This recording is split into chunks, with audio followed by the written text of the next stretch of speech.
মঞ্চে ডেকে দিচ্ছি বাংলাদেশ জাতীয়তাবাদী দলের স্থায়ী কমিটির সদস্য জনাব সালাম বিন আহমদ। জনাব সালাম বিন আহমদকে আমি মঞ্চে আসার জন্য ব্যক্তিগত অনুরোধ করছি। এবার আমি অনুরোধ করছি মঞ্চে আসার জন্য দৈনিক আমাদের সম্পাদক জনাব মাহমুদুর রহমানকে। এবার আমি অনুরোধ করছি মঞ্চে আসার জন্য বাংলাদেশ জামাত ইসলামীর সেক্রেটারি জেনারেল অধ্যাপক মিয়া গোলাম পরোয়ার।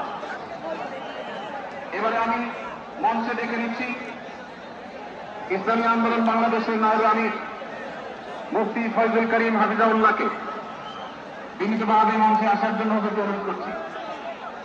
এবার আমি মঞ্চে আসার জন্য অনুরোধ করছি বাংলাদেশ খেলাফত মজলিসের মাননীয় আমির জনাব মাওলানা মামুনুল হক হাফিজাউল্লাহকে মঞ্চে আসার জন্য বিনীতভাবে অনুরোধ করছি। জনাব মাহমুদুল হাসান সোহাগকে মঞ্চে আসার জন্য বিনীতভাবে অনুরোধ করছি। জনাব রফিকুল ইসলাম শিবলিকে মঞ্চে আসার জন্য বিনীতভাবে অনুরোধ করছি। প্রফেসর মুক্তার আহমদকে মঞ্চে আসার জন্য অনুরোধ করছি। হযরত মাওলানা মুফতি সাখাওয়াত হোসেনকে মঞ্চে আসার জন্য বিনীতভাবে অনুরোধ করছি। হেফাজতুল ইসলাম বাংলাদেশের মহাসচিব হযরত মাওলানা সাজিদুল ইসলাম সাহেব হাফিজাউল্লাহকে মঞ্চে আসার জন্য অনুরোধ করছি। এনসিপির অন্যতম নেতা জনাব হাসনাত আব্দুল্লাহকে মঞ্চে আসার জন্য অনুরোধ করছি। জনাব নুরুল হক নূর ভাইকে, গণ অধিকার পরিষদের নুরুল হক নূর ভাইকে। এরপরে আমি বাংলাদেশ জাতীয়তাবাদী দলের অন্যতম নেতা শহীদুদ্দিন চৌধুরী অ্যানিকে মঞ্চে আসার জন্য বিনীতভাবে আহ্বান করছি। এরপরে ইসলামী আন্দোলন বাংলাদেশের মহাসচিব অধ্যক্ষ ইউনুস হাফিজাউল্লাহকে আমি মঞ্চে আসার জন্য বিনীতভাবে অনুরোধ করছি।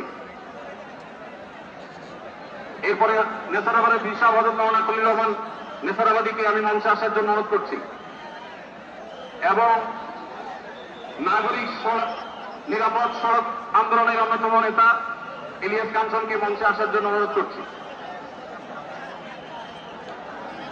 এরপরে মাওলানা রফিকুল ইসলাম খান ভাইকে মঞ্চে আসার জন্য বিনীতভাবে অনুরোধ করছি। তারপরে মঞ্চে আসার জন্য আমি বিনীতভাবে অনুরোধ করছি হযরত মাওলানা হাসান জামিল হাফিজাউল্লাহকে, হযরত মাওলানা জুনায়েদ আল হরিম হাফিজাউল্লাহকে, মুফতি মির্জা মোহাম্মদ সাঈদ হাফিজাউল্লাহকে মঞ্চে আসার জন্য বিনীতভাবে আহ্বান করছি।